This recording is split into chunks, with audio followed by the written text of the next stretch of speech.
Hey, welcome to NextMeta, a podcast and a newsletter about on-chain economies, coordination, most effective tactics, and the bigger picture. Serious topics and a not-so-serious host. Hope you enjoy. Welcome, David Phelps, to the Frontiers of Coordination podcast. Thank you for having me. Yeah, David is my favorite Twitter shitposter, and he's also known to be the co-founder of JokeRace, which is by now a serious project. So, for those who don't know you, what? Semi-serious project. It's still called has the word joke in it. So Yeah. I get too serious. You want to go a bit deeper for the people who don't know you? Yeah. What lies should I tell about myself? What would you like me to say? An inspiring story of how you got here or why you're here. Yeah. Oh my God, I have so many different stories I like to tell about this. I I'll tell the story you're not supposed to tell, which is that I got in through the DAO space. So you're not supposed to shit. admit this. Yeah. I always admit this. Am I not supposed to? No, Is you this, can't. like, Yeah, you can't shameful use now? the word DAO in 2024. God The damn correct it. the correct terms now are AVS and AI Agent Collective, and if you use those, then you're good. They're just DAOs. What's the first one? AVS it's a eigenlayer service built on top of it. People have Okay. to coordinate to decide whether or not to slash people subjectively or not. The entire eigenlayer like tokenomics is like the ultimate vision of DAOs basically, but no one will say this. So I got into the DAO space, which is better known as eigenlayer these days, and I was excited because I had previously worked in building an edtech company where we built the highest paying tutoring firm in the world, and we did that by cutting our take rate, paying people a lot better, giving them a lot more powers to decentralize and support each other's business, and just aligning incentives. And so when I saw the potential of being able to build, coordination tools for communities that could financially sustain themselves and be able to support one another, like that was really exciting for me because I'd actually already built a business doing that and seen that it could work. I think the piece I hadn't, totally accounted for was tokens and how making that permissionless and letting anybody join because they own a token could really fuck with the incentives a bit. So I think that's something we've been kind of sorting through for the past few years. But yeah, I'll give that as my background. Community organizing, I think, is the euphemism here. Sounds good. And would you say that not calling it a DAO was one of the keys of the success? Yeah, DAOs to succeed, we had to just not use the word DAO. I actually think any 3-letter acronym is pretty deadly in the space. Even AVS, I love eigenlayer, but like you have to ask what's an AVS, right? If we can stay away from acronyms, I think this space wins. That's my core thesis these days. Oh damn! Then you're not gonna like my new project. Oh no, what's it called? Like PQ, LR, TV, WX? It's just DAOAC, the DAO acceleration. You added more letters? Oh no. Oh no. Added 3 more letters to the 3 letters. Just call it like Windows, like that's never been used before. All right, yeah, I think that calling things a DAO, then people come with certain preconceptions, and even though you may like be very community driven or whatever, they might still expect other things, and yeah. Also, no one has any fucking idea what a DAO is. I think that's one of the biggest problems. Yeah, that is the biggest problem in having DAO succeed outside of the. No one knows what they are, so that's a bit of a barrier. Tiny DAO space. DAO space is like made up of 200 people. Exactly. Well, it was. They all work at Uniswap now, so that's about 30 that are left. But where do you want to go? Like, I don't want to call them just on-chain organizations, or I was making a push for modular community. That's a bad term too, because the big lesson I've learned from crypto is you always want like a 1-syllable word, like frames. People get really excited when it's frames, So I think, yeah, we need like a one syllable word because that's the attention span that everyone has. Like, I don't know. We called But them like bags. Lens had actions and they never became as popular Open actions, as the right? frames. Open actions is Oh, two open words. actions. It's 2 words. Yeah, It's yeah, two that's words. true. Yeah. Open actions came before frames and like, had a lot of the similar functionality, but like, we get distracted. We need one syllable to really, keys. We can call them keys. That's what I'm going to refer to, my, my DAO as. God damn it. So coming up with a single word for DAOs, Yeah, that's some homework for the listeners here. exactly. Nets. We're going to call them nets. I'm really into nets. Yeah, I'm launching a net. Yeah. Super into nets. No, that's too many Yeah, dude. syllables. No one has the attention No, I'm bandwidth. saying I'm super into nets. Oh, you're into net. Oh, I thought you said you're super internets was the term, and I was like, No, okay, no, no. yeah, nets. Yeah, No, too working many on letters. nets. Even if you cram them into a single word, Yeah. it's too many letters. Okay, net. What else? I'm in net Maxi. So now we're net. Okay.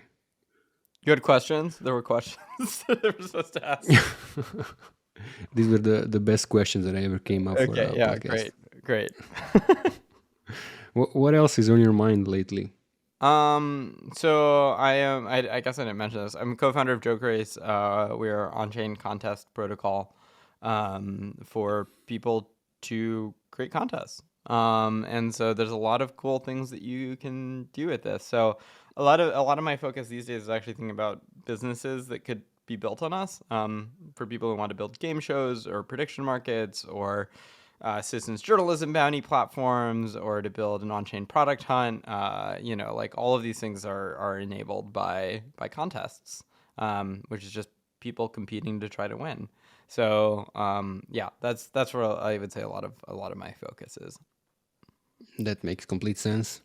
And before that, you were also thinking about invalidating the FET protocol thesis. I was. I mean, I not love that not thesis. Oh no, what Yeah, did but I say? I mean, your post kind of came back to it, like you Yeah. started with. But what if we also have a FET application thesis? And then it was like, Oh yeah. oh shit! But these applications are also protocols at the same time. Yeah. So I wrote this thing called the Proto App Thesis, and the idea of the Proto App Thesis is that when you're building on chain, and fully on chain, everything you build is a protocol, and so you are generating valuable data that anyone else can ingest, and you're generating fees that anyone else can ingest and build on top of too.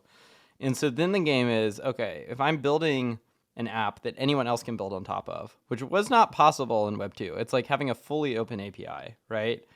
A bunch of questions start to emerge out of this, right? Which is like, well, one, where's the value accrual? Like the value accrual in Web 2 was siloing all of your data and information, not sharing it, and then being able to monetize it by selling it to sponsors, right? And so in Web 3, now that the data is all open, like where does the value accrue? And the answer typically is token networks. It's actually like Web 2 companies are like traditional corporations. Their job is to maximize profit. Web 3 companies in many ways are much more like states. Their job is to get people to build on their economy and use their currency. And so it's much more about GDP is like where you really is how you value an economy or like a state rather than their income, which is their taxes. And so I think we have to think about that kind of similarly, even in app building too, which is like value accrual is a little bit different in how it operates in like a Web 3 paradigm versus a Web 2 paradigm.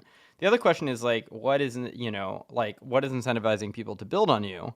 And that's, I would say, like having the richest quality data. Like if you have really rich data that others want to ingest and use because it's valuable, and that often comes down to reputation, then that will actually create a flywheel where people use your app because they're generating information that will get them rights, opportunities, access, etc. in all the other protocols or all the other applications that built on top of this service as well. So this is kind of abstract, but I think it's like, we are at a massive paradigm shift where moats are different, network effects are different, monetization is different, but like, and a lot of conversation has been around how weak these things are, how weak the moats are, how weak the monetization is compared to Web 2. But actually, there's a lot of core strengths that are totally new and totally unique. And so that's what I get pretty excited by, is like thinking about like, having an open data like environment. Actually, you can create in theory, you don't have a moat anymore because anyone can fork you. But in practice, if a bunch of people are building on top of you as a protocol, then you have a really powerful moat, because if anyone tries to fork you, they don't get access to all the applications that were built on top of you. Only you do. And so you get this thing that's, I'm calling like a composability moat. It just could not have existed before either. And so, yeah, it's a paradigm shift. You lose some modes, but you gain others. And it's quite exciting to think about how that can play out at an application level. Right. Yeah, we saw it with Ethereum Classic. Like there was just no apps continue there. Like the miners wanted it, but nobody else. If you fork the protocol, but you don't get all the apps that were built on top of it, the protocol isn't worth anything, right? Right. And so I think like that's a big lesson for applications as well. Is like build your application as a protocol. Like build it as something that anyone else can build on top of, because that will actually give you a powerful moat and a powerful reason for people to use you as well. And it's this beautiful thing where it's like you would have had to hire a team of 100 people to build all these services, but now you have all these other partners and they're building it for you. And like contests, right? Like we now have partners who are building out the features and functions of contests. So like Billo has data dashboards for every contest, and you just go to our page, click a link, and it'll bring you to a Bello dashboard, and you can find out, what the other holdings are of the people who played in the contest, and like what communities they're involved in on Warpcast, and what their associated Twitter handles are, and how to message them.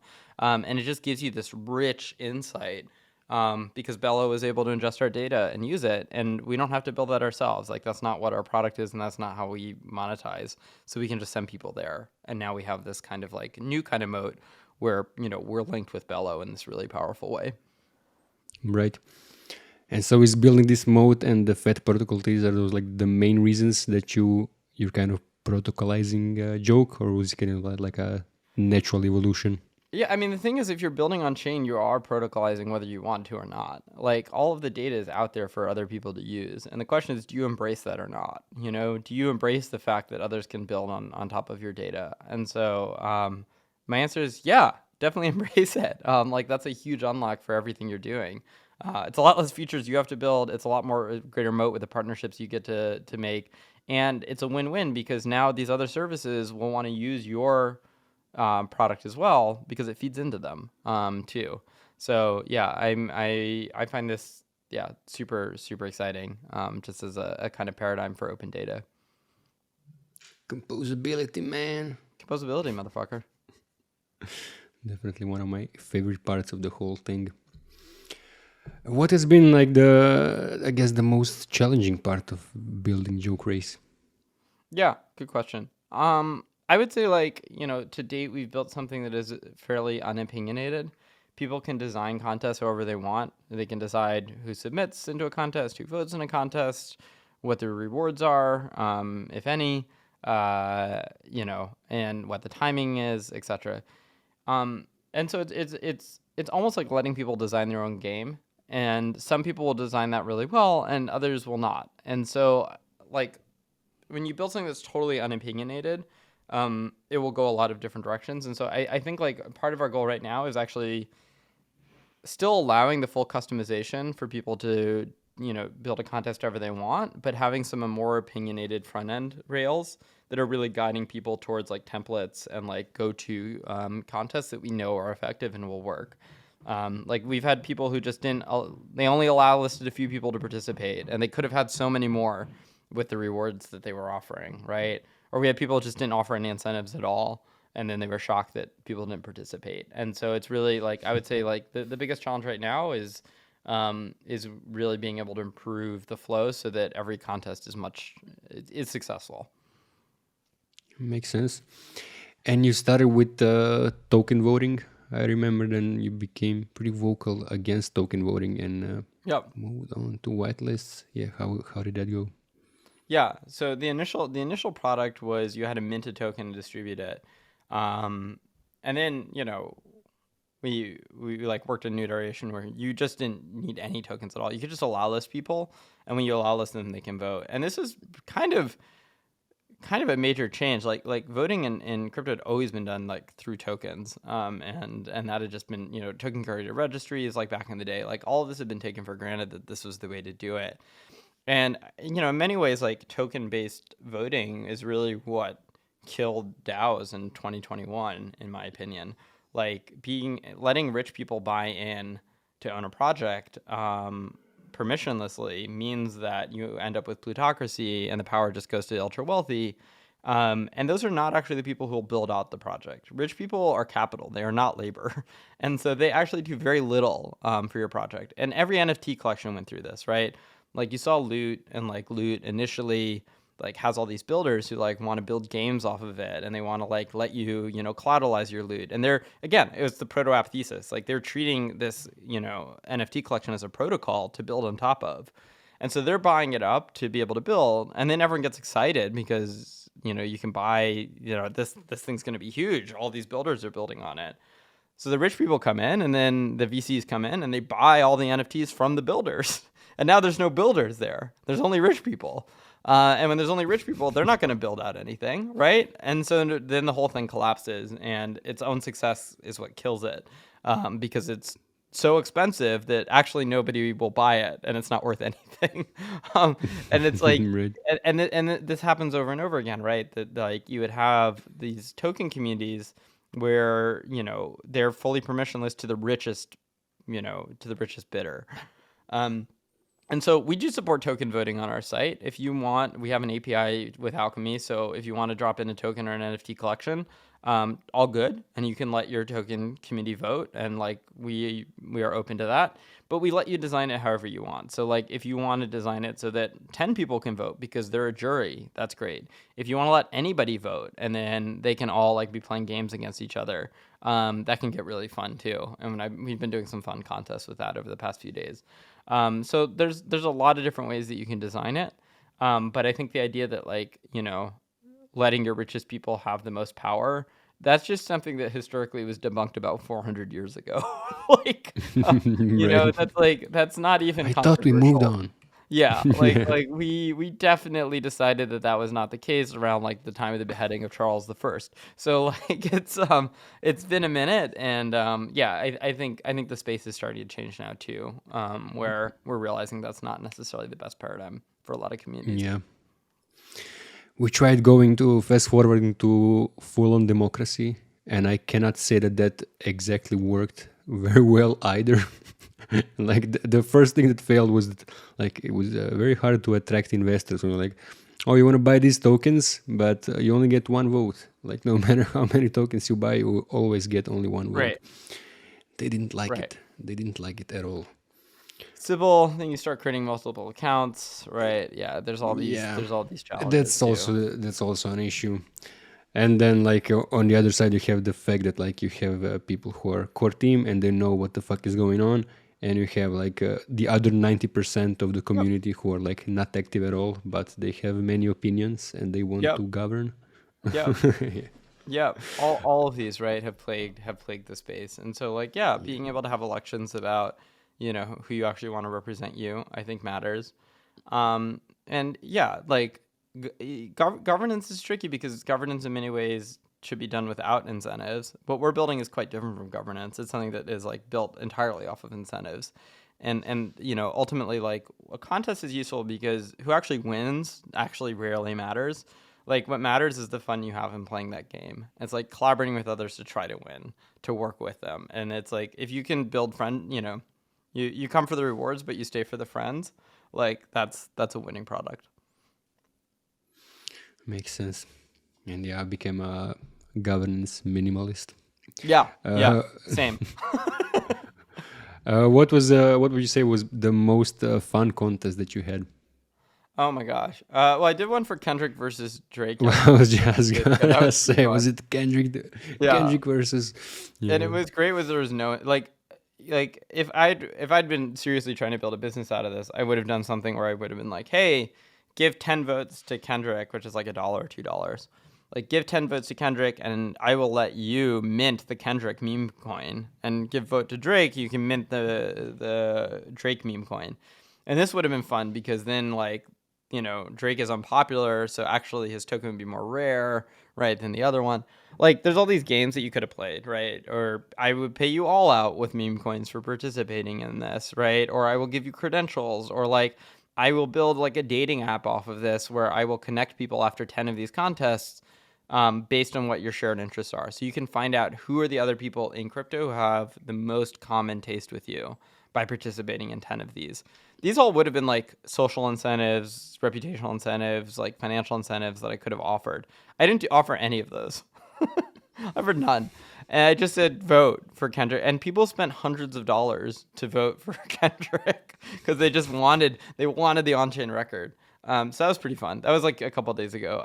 The contest I'm probably like most proud of is like Eigenlayer. Did a contest to decide what LST they were going to support, and they actually listed each of those LST communities to come out and vote. And one of them had the most market cap and therefore the most votes, and should have won, but they didn't activate their community. And that was kind of the point. It was like Eigenlayer wanted to see who's actually going to support us, not just who has the biggest market cap, but who's going to get their community and rally them to come out and support us. And what was cool about this was like those communities went to their Discord and were like, come vote for Eigenlayer. Here's why it matters. Here's why Eigenlayer is important. Here's why like it's important for us to be listed with them. Here's why it'll pump your bags if you support this. And so all these communities went and did all of this marketing for Eigenlayer on their behalf to get everybody to come out and vote. And so that was really cool. And it put them on the map too. Like they also, like now were known as like a major project because Eigenlayer was supporting them. And so it was a win-win on both sides, and it just got like massive marketing. And it was like, that's a governance decision, right? Like that's people deciding what LST is gonna, be supported. But it's a governance decision that was run like a game show. Like it's like 8 contestants and everyone's choosing which one to support, and they're having to work together, and they're all battling it out and seeing how many more votes they have to get.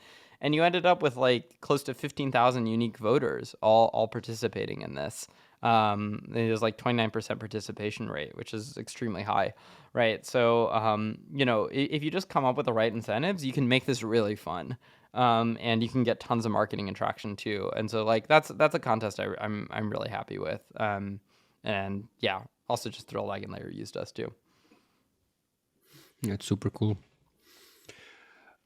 Yeah, I want to ask you like what's the end game, and like do you find yourself more excited about pushing forward like more of these interesting contests and like different mechanics around contests, or seeing more people build things on top of JokeRace?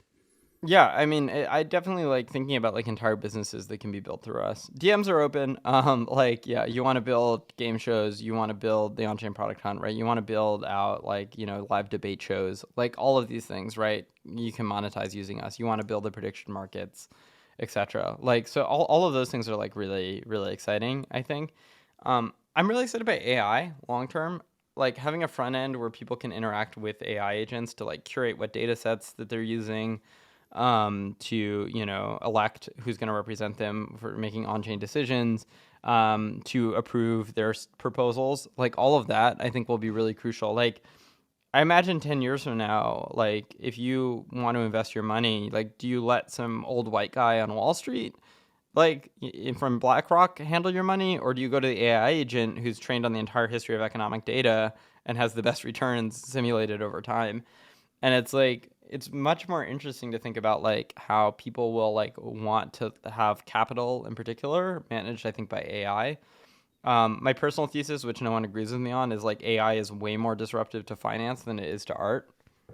AI can't be original, at least not now. But what it can do is it can be predictive, and that's way more valuable for finance than it is for art.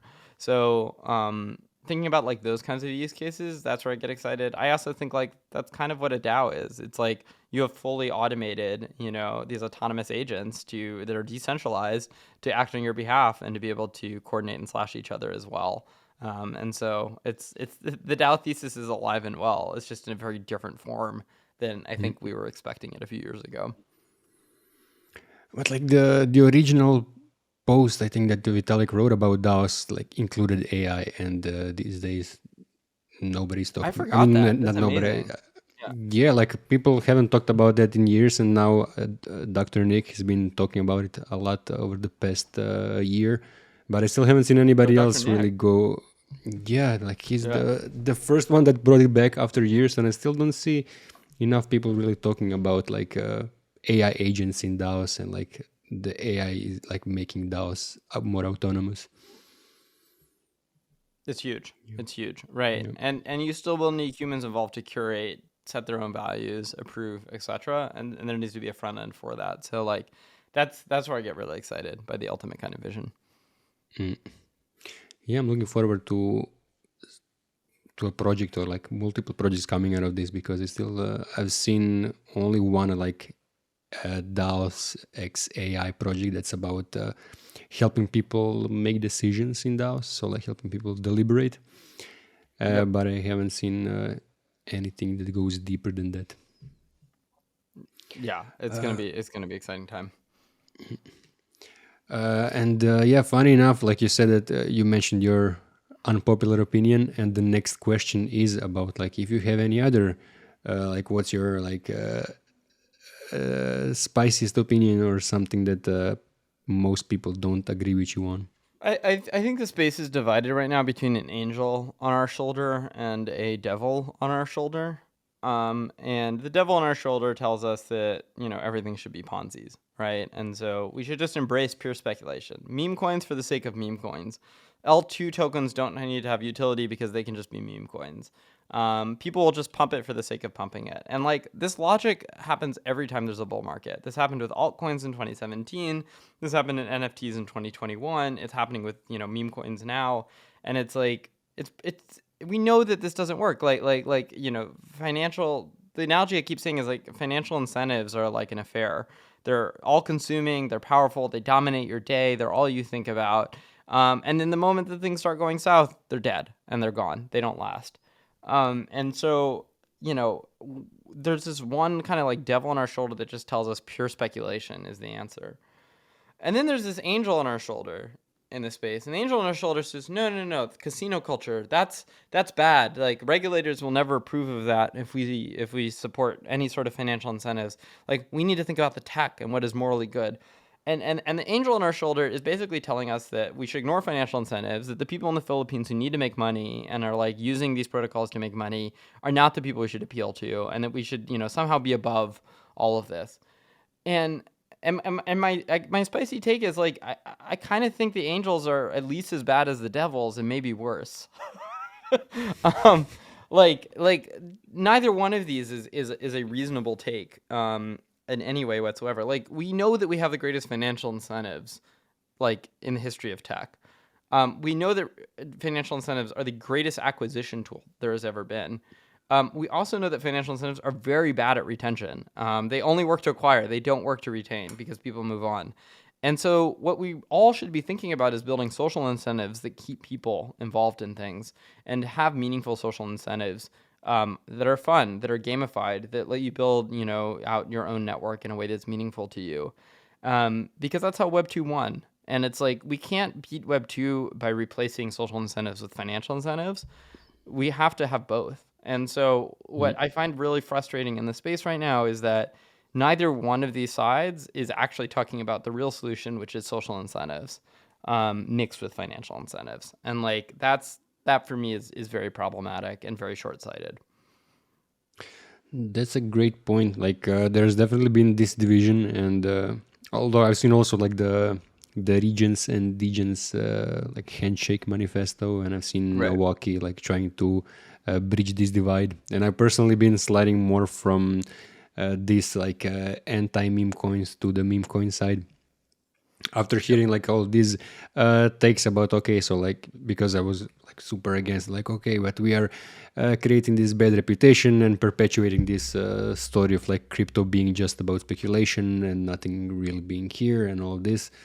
But then there's this whole other side of like all of these people who are not really innocent people who just like come here and naively lose their money. Like there are people who Totally. are trying to make best of their situation and they know they're gambling and they're Yeah. just like they need this opportunity. They need And money. Like, yeah, they live in, I mean, the divide between the people who build crypto, which are, like rich people like me who live in, nice homes in, in New York City, versus the people who actually need crypto, which are like built around the world. It's a problem. Like, it's a real problem that there is this massive divide between the people building it, and the people who actually need it. Like, capital and labor are just very, very divided. And yeah, I have so much respect for everyone who's like actually building around the world, for a future of global remittances, global payments, global financial opportunity, because that was the whole purpose of this thing.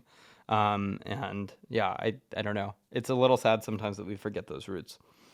Yeah, and then you see like all the adoption coming from countries like Venezuela or Philippines, Yeah, where they have people like actually fucking need this, right? yeah.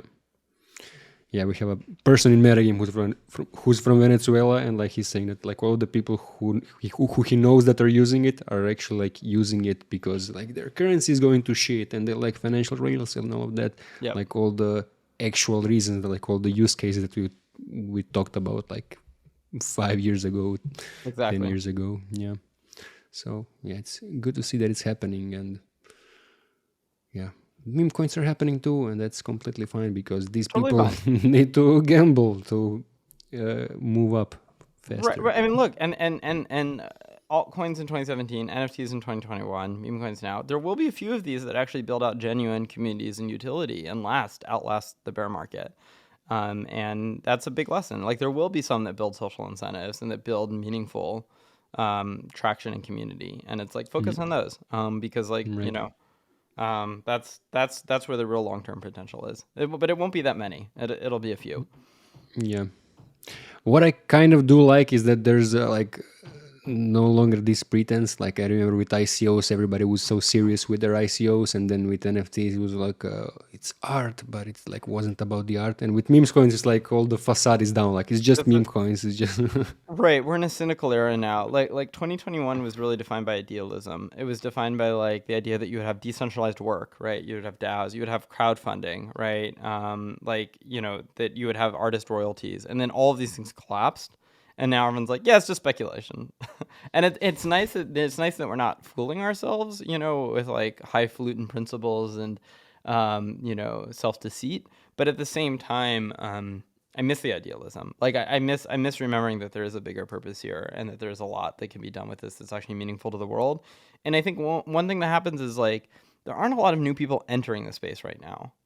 Like you don't see a lot of new voices and new writers and new excitement, because without idealism, you're not really able to attract people. People will come and they'll play the games and they'll like go make money, but no one's going to stick around, because there's no values that are drawing people here for community that actually would, again, have social incentives that would retain them past the financial, incentives that acquire them. right. Especially since most of them lose money. That doesn't help. Definitely That doesn't help. Like you have people who are like who've been here for years and they're just better at this PvP game, and you Maybe have the newcomers who just get burned. it is this funny thing how like I don't know, I'm pretty deep in this space and I know people who've been here for 10 years. Not that many people have made that much money. Like there are some of the Bitcoin OGs, right, who have just held it for 10 years are like massively rich.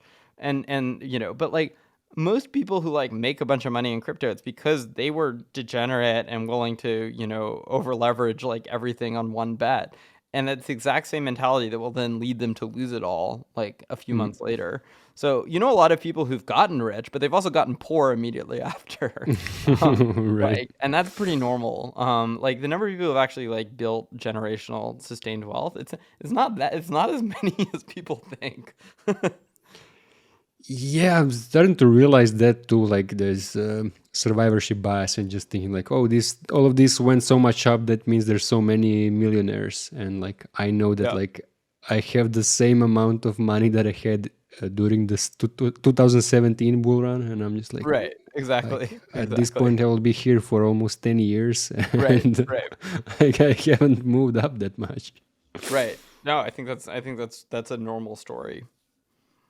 Yeah. God damn. So, what's next? What do you think is next for the industry? And then I also want to hear like what's next for you.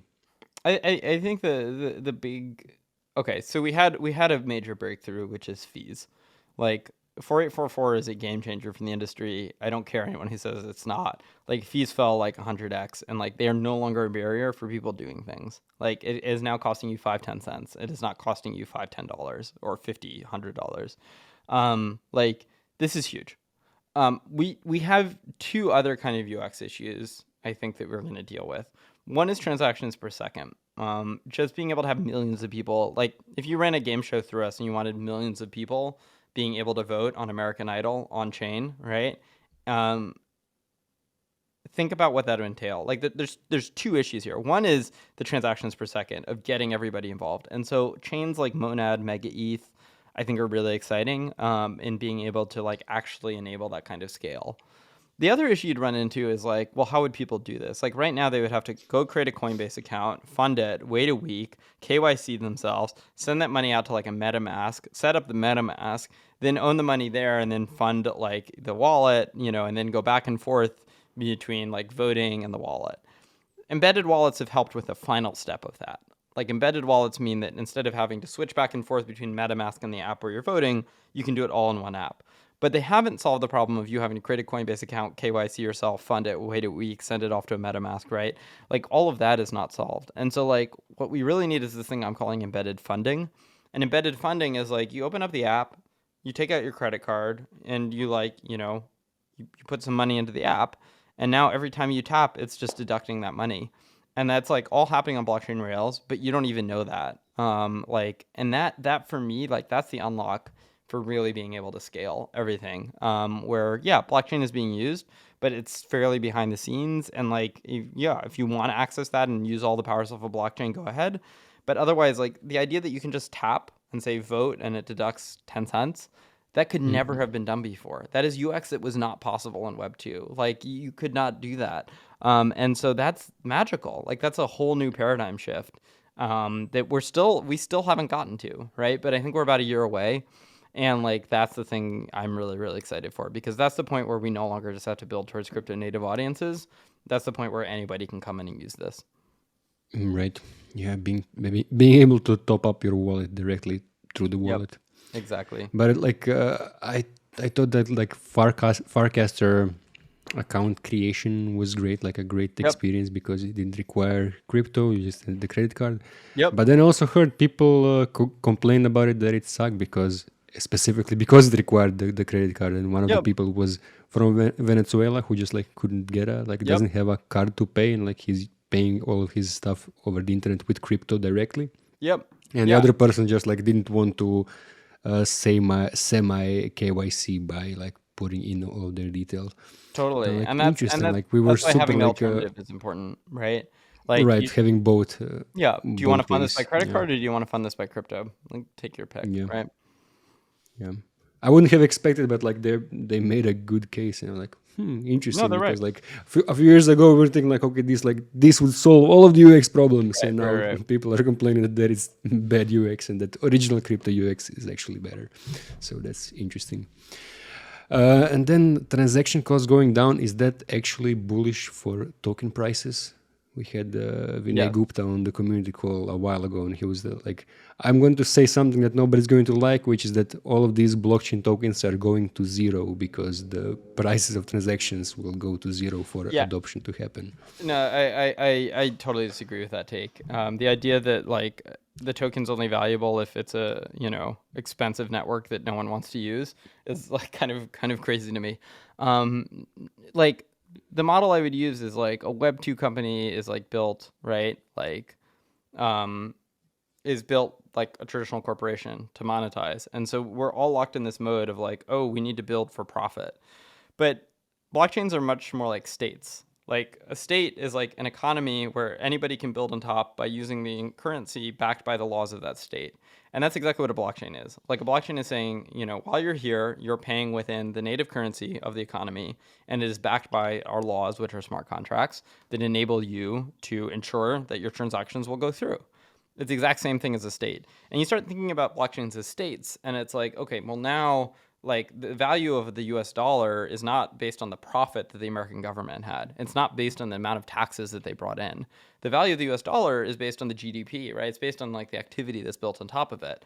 And so the lower the fees are, the more activity you get that are built on top. Like that's what's valuable about a token, right? And so people complain all the time like, oh, Celestia, is like making no money. Why is this token valuable? Well, the token's valuable because it secures billions of dollars of activity. Like, it's valuable because like it is proportionate to the value being built on top of Celestia that it enables and will enable in the long term. Like that's why the Celestia token is like very extremely valuable, and totally worth that. So I think the lower the fees get, the more valuable the token gets. Right. More adoption, more value flows. Yep. Like, yeah. Yeah, because it enables more money to be secured by the token, right? And that's like fundamentally what the token stands for, is the security of that ecosystem. I mean, this industry was never really about revenue to begin with. Right. Yeah, we're not very good at it. I don't think we're going to get very good at it. But where we are about is like, yeah, networks, and like networks just have different economics. Yeah, it's all about the flows. So yeah, what's next for you? Like, what are you personally excited about in terms of JokeRace or in terms of crypto in general? Yeah, we're thinking a lot about social and how we can build more social tools, build better social incentives for people who are playing in contests. Thinking about founders, right? Again, DM's open, who want to build with us and like build on top.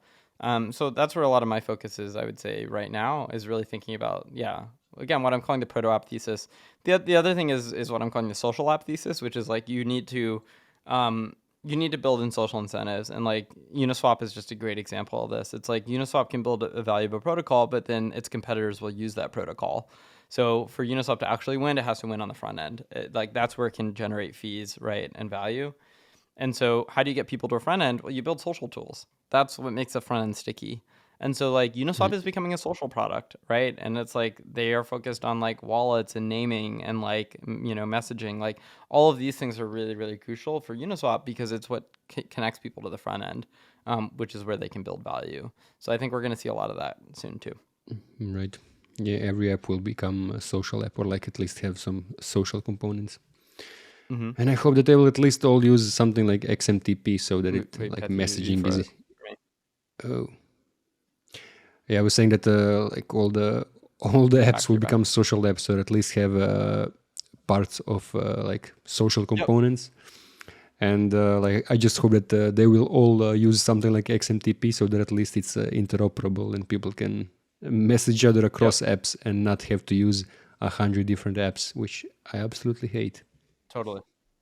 All right. So okay, let's end with one advice you would give to people who are new to the industry, whether they are joining to speculate or to build. You're smarter than everyone else who's here. Is probably what I'd say. Like, always remember you're smarter. You're smarter than me. You're smarter than the other people in this space. Like, there's a tendency of people in crypto to get set into certain models that they are way ahead of their time for years, and then suddenly one day that model is dead. Like suddenly that model has passed them by and it's no longer legitimate.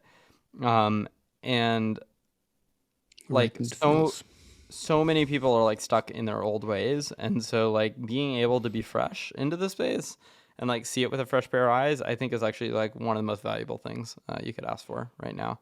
The other thing is always focus on interoperability. That's the unlock for everything here. Those are two great points. And okay, so then how can people support you? Like, where can they find you? Go make a contest. We'll include a link. Yeah, JokeRace.io. Make a contest. Make some money with us.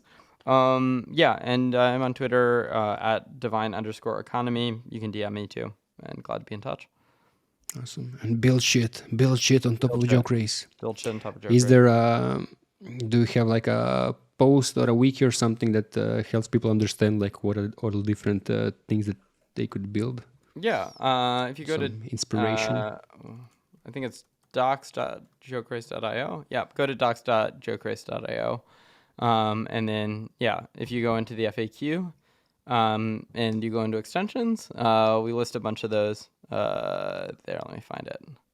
So, extensions. So, examples we give are minting winning entries and NFTs, deploying capitals with parameters set by the winning submission, buying back tokens, resubmitting fees into rewards, slashing node operators, adding winners to a multi-sig, revoking membership, curating data sets for AI, approving an AI agent to take actions. Those are all things that could be built on top of us that no one's built.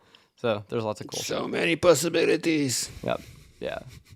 Awesome. So you will find that link in the show notes, and you may or may not find other useful links besides following David on Twitter.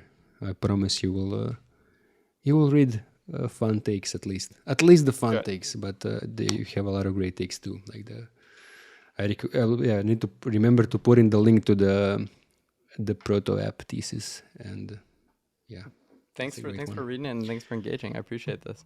Thanks so much, Awesome. Beth. We'll talk soon. Thank you for coming on. Yeah, it was great. Yeah, my pleasure. Thanks so much. Bye.